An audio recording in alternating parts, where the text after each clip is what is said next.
이 시간 하나님의 말씀 출애굽기 12장 3절로 14절. 너희는 이스라엘 회중에게 고하여 이르라.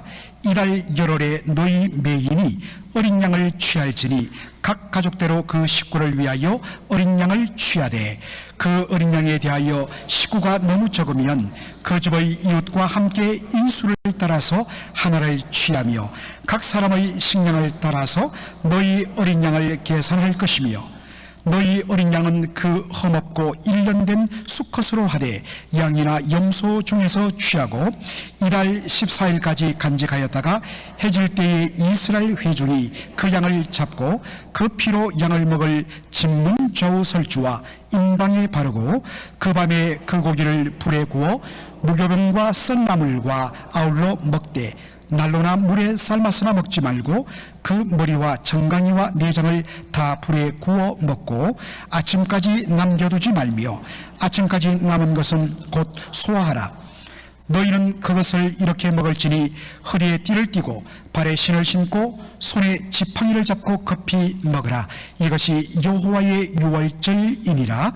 내가 그 밤에 애굽 땅에 두루 다니며 사람과 짐승을 물어나고 애굽 나라 가운데 처음 난 것을 다 치고 애굽의 모든 신에게 벌을 내리리라. 나는 여호와로라. 내가 애굽 땅을 칠 때에 그 피가 너희의 거하는 집에 있어서 너희를 위하여 표적이 될 것이라. 내가 피를 볼 때에 너희를 넘어가리니 재앙이 너희에게 내려 멸하지 아니하리라. 너희는 이날을 기념하여 여호와의 절기를 삼아 영원한 규례로 대대에 지킬지니라. 아멘. 예수 유월절 어린 양, Jesus the Passover Lamb이라는 제목으로 말씀을 전하고자 합니다. 여러분, 화면에 제일 꼭대기에 조그맣게 적힌 글씨를 여러분 보십니까? 출애굽기와 복음 시리즈 1, 영어로 The Gospel in the Exodus Series No. 1. 왜 이렇게 붙였느냐?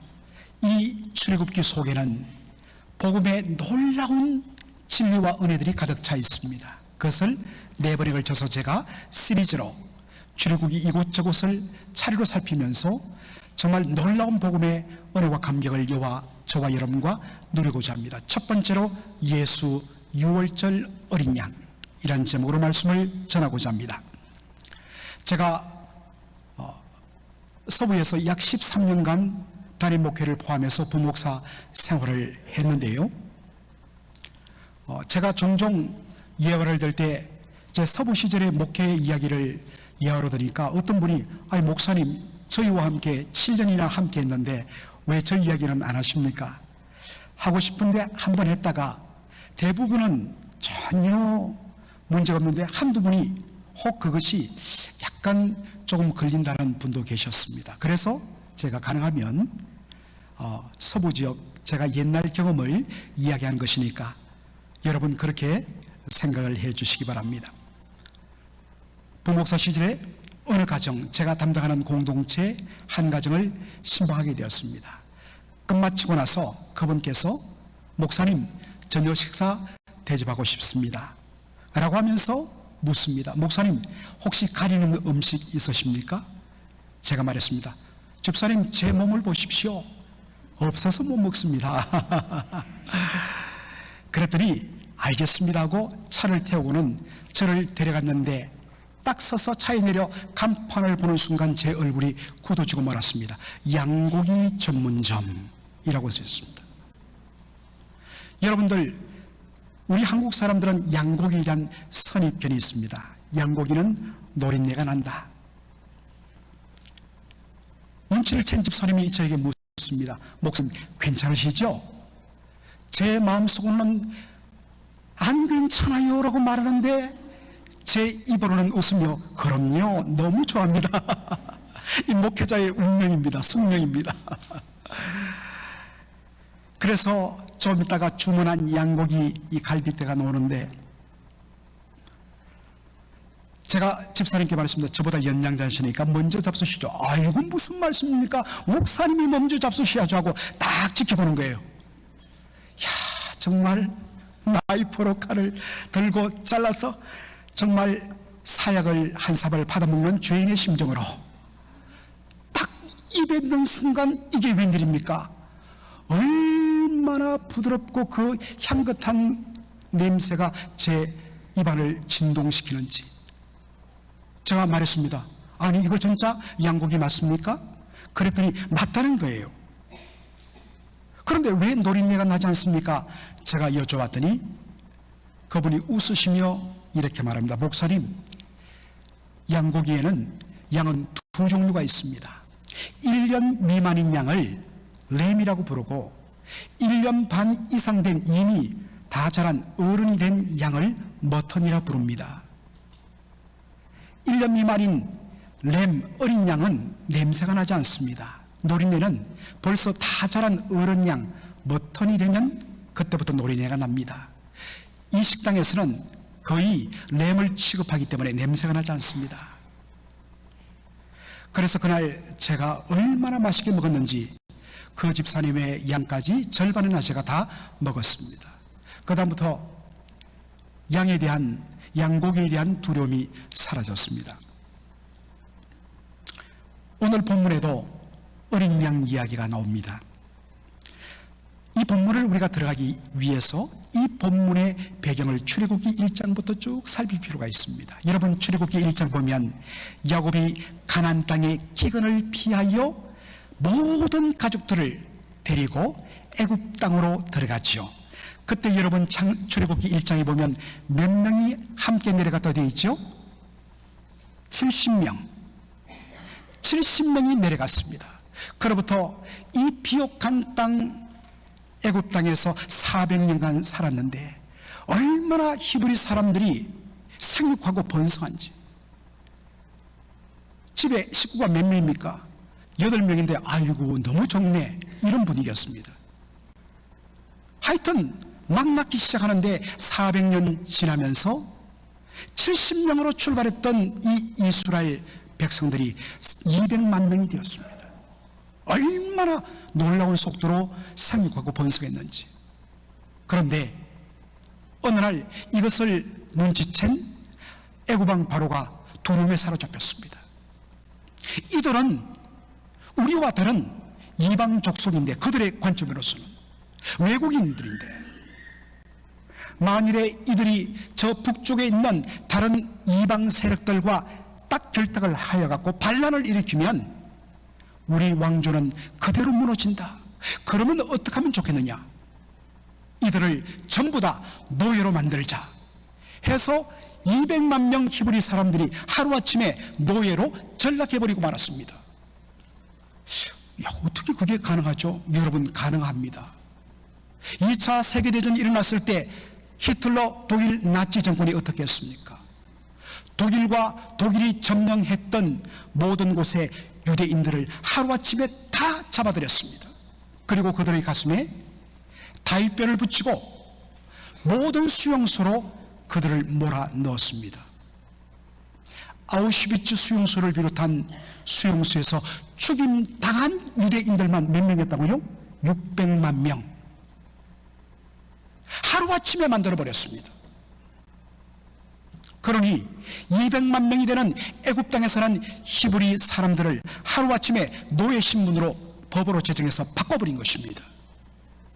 그때로부터 히브리 사람들이 전부 다 각종 성들을 짓고, 성경에는 언급되지 않았지만 피라미드라든지 뭐 이런 것들 건축하는 데 몰렸을 것입니다. 얼마나 혹독한지. 조금만 한눈 팔면 채찍질이 나라고. 그 혹독함에 견디지 못하던 이스라엘 백성들이 드디어 그들의 조상 여호와 하나님 앞에 부르짖기 시작합니다. 하나님이여, 우리를 불쌍히 여겨 주옵소서. 하나님이 그들의 부르짖음을 들었다 하셨습니다. 그래서 출애굽기 3장에 어떠한 장면이 나옵니까? 하나님이 나이 80세의 모세를 호렙산에서 하나님께서 이스라엘 백성들의 지도자로 모세를 택하십니다. 그리고 모세가 4장에 보면 애굽 땅으로 돌아갔죠. 그리고서 바로 왕을 찾아가서 말합니다.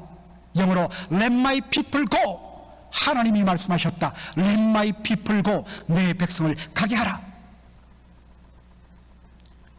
바로 왕이 아니 무슨 미친 사람이 다 있어. 갑자기 와서 내 백성을 보내려니 정신 나갔구만. 어림도 없지요.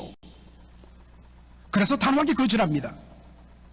이것들이 아직 정신을 못 차려갖고 이런 소리를 하는구나 해서 더 혹독하게 노동을 시킵니다.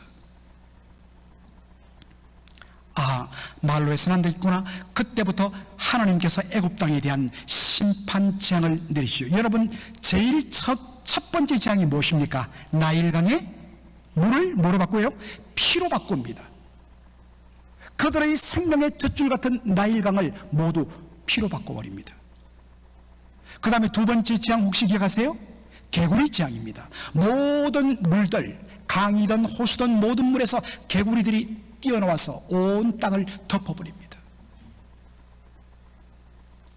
거기어서 이들이 완전히 사람과 짐승 위에 덮이게 되고, 그 다음에는 파리떼 재앙이 난다고, 그 다음에는 악질.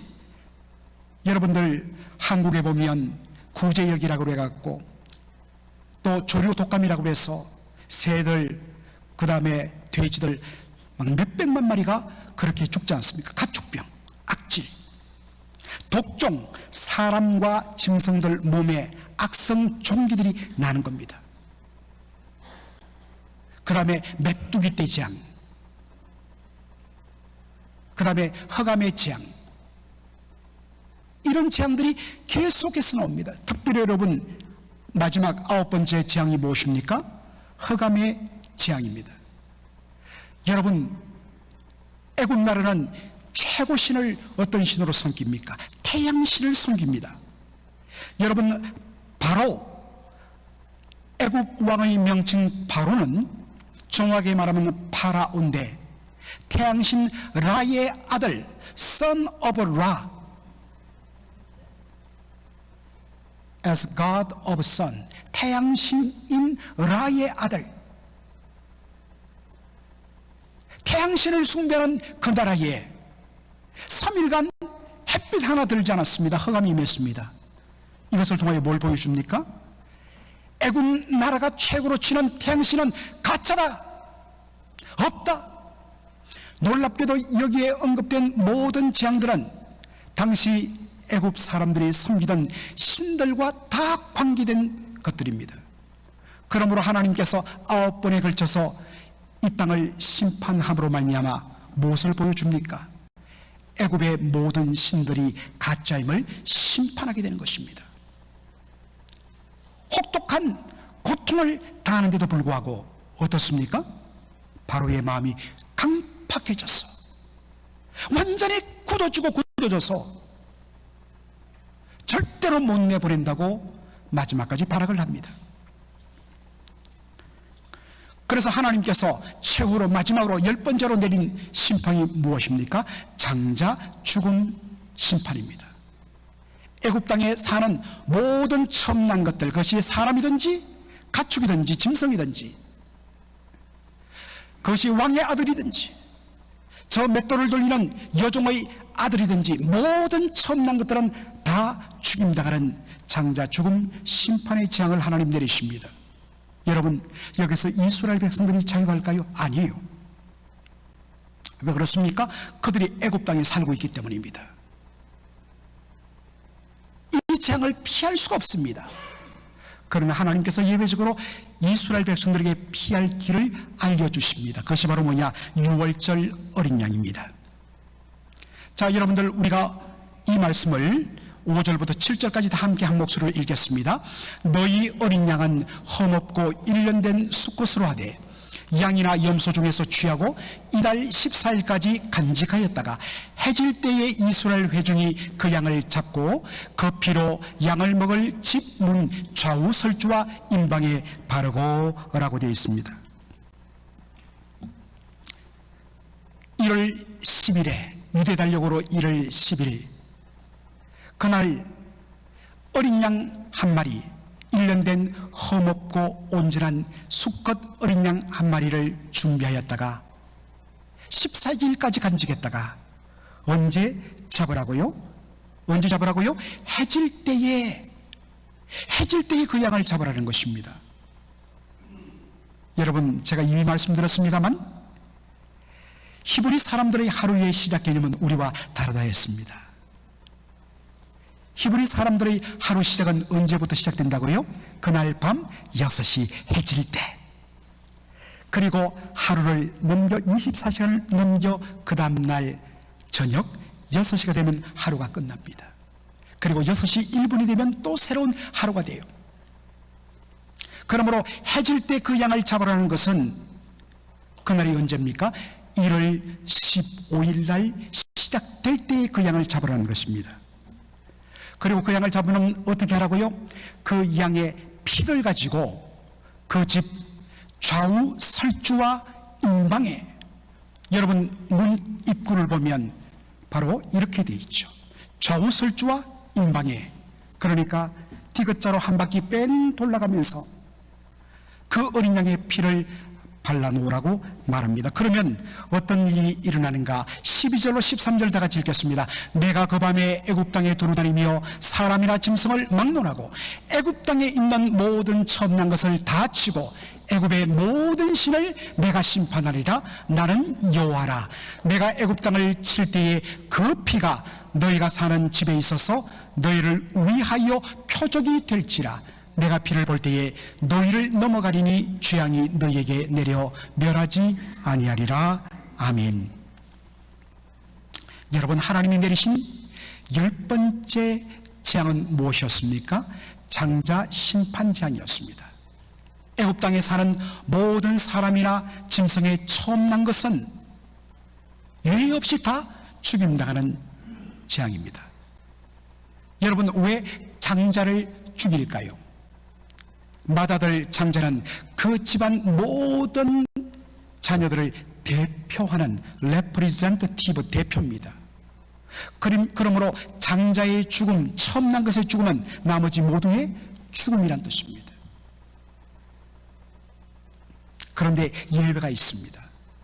하나님이 명하신 1년 된 흠없는 어린 양을 잡아 그 피를 집의 좌우설주와 임방에 뿌리고 바르고 그 재앙이 일어나는, 심판이 일어나는 그 밤 동안 그 피가 발린 문 안으로, 집 안으로 들어가서 밤새도록 나오지 않는 자, 하나님께서 그 피를 보고 그 집을 심판하지 않고 그 집을 넘어간다고 말씀하십니다. 바로 여기서 유래된 절기가 유월절, 그리고 거기 죽임당한 어린 양을 유월절 어린 양이라고 부르셨습니다. 여러분, 유월절, 제가 한 번씩 설명합니다마는 한자로 쓰지 않으면 이 말의 의미를 모릅니다. 유월절, 넘을 유자에 넘을 월자, 넘어간다는 것입니다. 하나님이 그 피를 보고 그 집을 심판하지 않고 넘어간다는 것입니다. 그러므로 죽음의 재앙을 벗어나게 된다. 영어로는 pass over, 넘어간다는 뜻입니다. 하나님이 어린 양의 피를 보고 심판을 내지 않고 넘어가는 이 사건, 그것을 기념하여 유월절로 이스라엘 백성들은 지킵니다. 그러면 구약에 나타난 이 유월절 어린 양은 도대체 누구를 최종적으로 가리키는 것인가? 세례 요한은 예수님께서 공생애를 시작하기 위하여 요단강가 세례를 받으러 오실 때에 사람들에게 예수님을 이렇게 소개합니다. 이튿날 요한이 예수께서 자기의 나오심을 보고 가로되, 보라, 세상 죄를 지고 가는 하나님의 어린 양이다. Look, the Lamb of God who takes away the sin of the world. 세상 죄를 지고 가는 하나님의 어린 양, 그분을 보라. 우리는 죄로 말미암아서 영원히 심판받고 저주받고 죽을 수밖에 없는 죄인들인데, 하나님께서 우리가 받을 그 저주와 심판과 형벌을 그 아들 어린 양 예수께 다 넘겨버림으로 말미암아 그가 대신 그 모든 죄 저주를 대신 다 짊어지심으로 말미암아 우리가 자유함을 얻게 된 것입니다. 베드로는 바로 이 하나님의 어린 양, 세상 죄를 지고 가는 하나님의 어린 양으로 말미암아 일어난 놀라운 사건을 우리에게 이렇게 소개해 줍니다. 우리 다 함께 읽겠습니다. 너희가 알거니와 너희 조상이 물려준 헛된 행실에서 대속함을 받은 것은 은이나 금같이 없어질 것으로 된 것이 아니요 오직 흠없고 점없는 어린 양 같은 그리스도의 보배로운 피로 된 것이니라. 아멘. 흠없고 점없는 어린 양, 6월절 어린 양, 그 어린 양보다 더 존귀하신 흠없는 하나님의 아들 예수 그리스도, 그분께서 우리를 대신하여 피 흘려 주심으로 말미암아 그 피로 말미암아 우리가 대속함을 받았다. 베드로는 담대하게 예수님이 어린 양임이심을 가르칩니다. 요한계시록 7장에 보면 사도 요한의 눈앞에 놀라운 천상의 장면이 펼쳐지는데, 거기 보니까 구원받은 모든 성도들이 흰옷을 입고 하나님께 찬양을 드리는 천상의 장면이 멋지게 펼쳐집니다. 2일 후에 내가 보니 각 나라와 족속과 백성과 방언에서 아무라도 능히 셀 수 없는 큰 무리가 흰옷을 입고 손에 종려가지를 들고 보좌와 어린 양 앞에 섰다라고 했습니다. 여러분, 여기에 보니까 이 천상에 흰옷 입은 자들이 누굽니까? 각 나라와 족속과 백성과 방언, 여러 언어를 쓰는 사람들, 인종과 언어와 혈통과 피부 색깔을 뛰어넘어 예수를 믿음으로 말미암아 구원받은 모든 성도들이 흰옷을 입고 손에 밤추리 종려가지를 들고 보좌 앞에 나왔다. 여러분, 이 보좌 위에 누가 앉아 계십니까? 하나님이 계십니다. 하나님 앞과 또 누구 앞에요? 어린 양 앞에 서서 뭐라고 찬양하느냐? 다 같이 읽겠습니다. 큰 소리로 외쳐가로되 구원하심이 보좌에 앉으신 우리 하나님과 어린 양에게 있도다. 우리가 구원받고 이렇게 흰옷을 입고 하늘의 놀라운 영광을 드리고 이 자리에 있는 것이 누구 때문인가? 우리의 구원하심이 보좌에 앉으신 하나님과 어린 양에게 있도다. 여러분, 이것이 그대로 찬양으로 만들어지지 않지 않습니까? 구원하심이 보좌에 앉으신 우리 하나님과 어린 양께 있도. 다 같이요. 구원하심이 보좌에 앉으신 우리 하나님과 어린 양께 있도다. 구원하심이 보좌에 앉으신 우리 하나님과 어린 양께 있도다. 아멘. 이것이 저와 여러분의 찬송의 제목인 줄로 믿습니다. 구원받은 자들이 뭐라고 고백합니까? 우리의 구원이, 우리가 이렇게 죄 사함받고 흰옷 입은 것이 하나님과 그 독생자를 보내신 하나님과 하나님의 어린 양 예수 그리스도 순종하여 피 흘려 죽으신 예수님께 있도다. 그런데 그들이 구원받은 셀 수 없는 무리들이 입은 흰옷의 의미가 뭐냐고 물었을 때 천사가 뭐라고 해석합니까? 14절에 이는 어린 양의 피에 그 옷을 씻어 희게 하였느니라. 어떻게 죄 사함받고 정결함을 입었는가? 어린 양 그 피로 말미암아 깨끗하게 씻음받았다고 이야기하고 있습니다. 예수님의 보혈의 능력을 말합니다. 이 모든 것을 종합하여 사도 바울이 이렇게 딱 한마디로 결론냅니다. 우리의 유월절 양 곧 그리스도께서 희생이 되셨느니라. Christ, our Passover Lamb. 우리의 유월절 어린 양이신 예수님이 has been sacrificed. 우리를 대신하여 그분이 희생당하심으로, 십자가에서 피 흘려 죽으심으로 우리의 모든 죄가 사함을 받았다는 것입니다.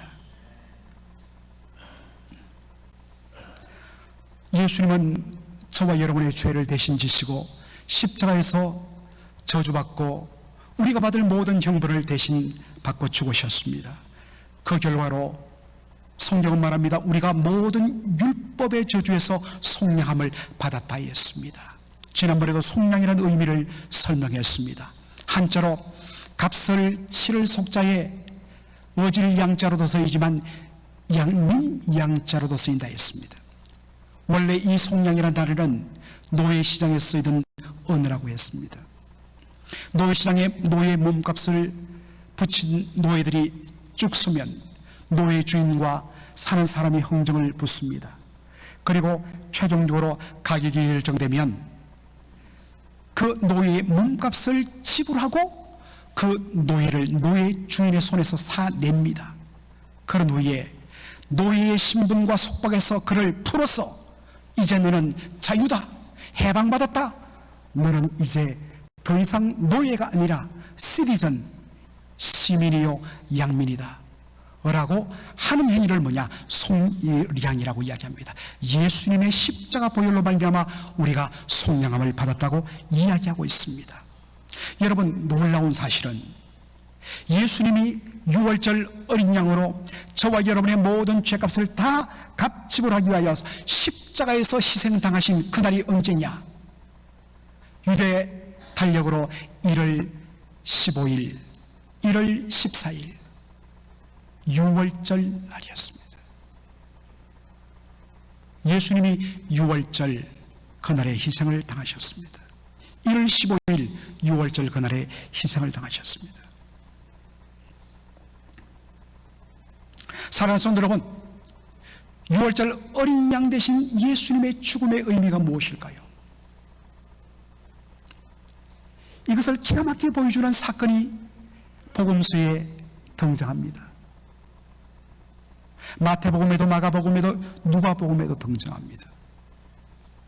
어느 날 예수님께서 제자 12명 중에 셋, 베드로와 요한과 야고보 형제 세 사람을 데리고 어느 높은 산으로 올라가십니다.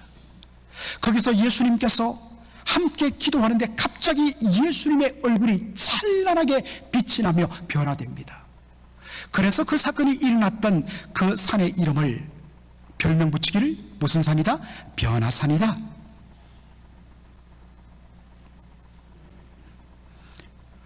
놀랍게 찬란하게 빛난 얼굴로 바뀌신 예수님 앞에 갑자기 하늘로부터 두 사람이 등장하는데 누가복음 9장 30절을 보면 문득 두 사람이 예수와 함께 말하니 이는 모세와 엘리야라. 모세와 엘리야가 예수님과 말했다 했는데 그 말한 내용을 31절은 이렇게 소개합니다. 다 같이 읽겠습니다. 장차 예수께서 예루살렘에서 별세하실 것을 말씀하실세. 여러분, 별세가 뭡니까? 세상을 떠나는 것, 죽는 것을 별세라고 하지 않습니까? 예수님께서 예루살렘에서 별세한다는 것은 뭘 말하는 겁니까?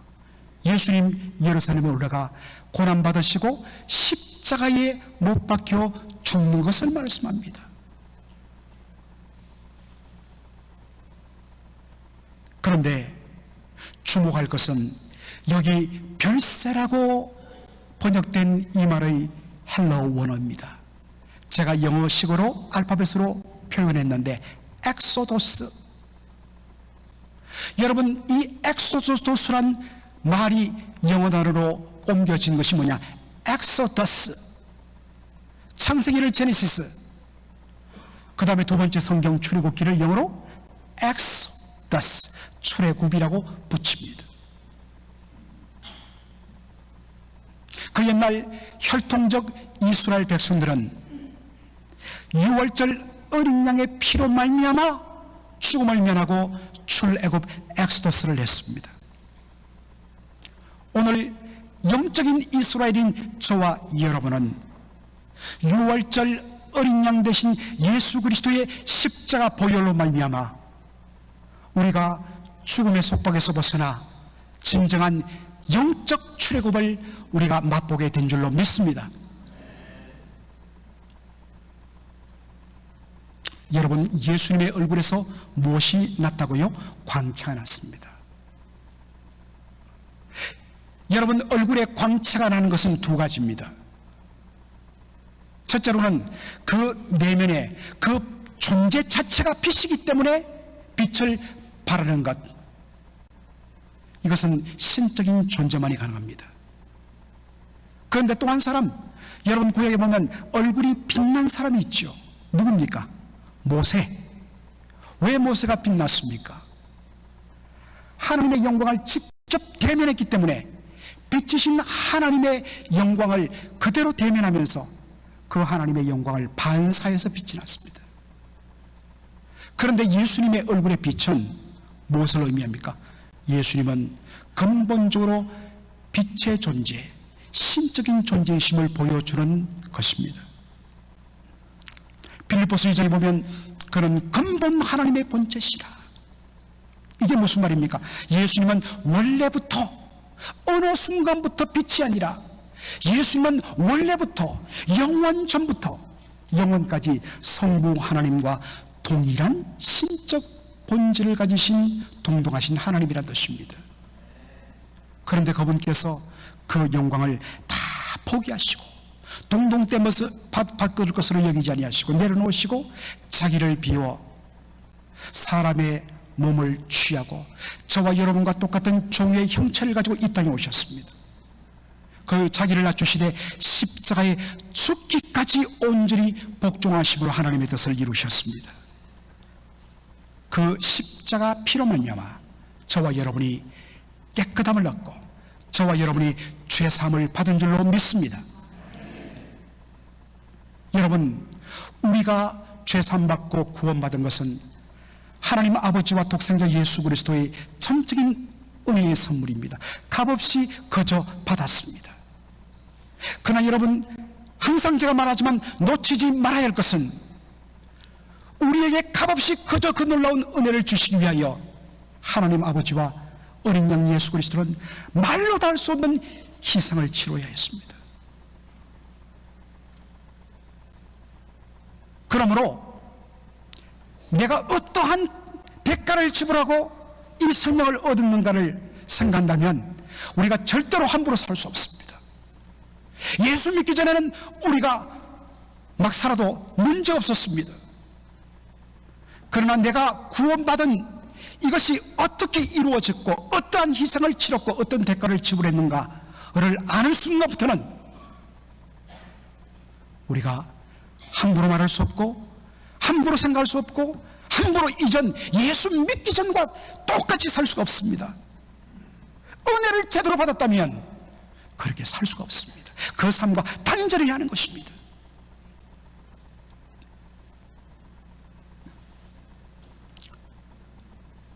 저는 늘 이 설교를 할 때마다 찬송가 138장을 부릅니다.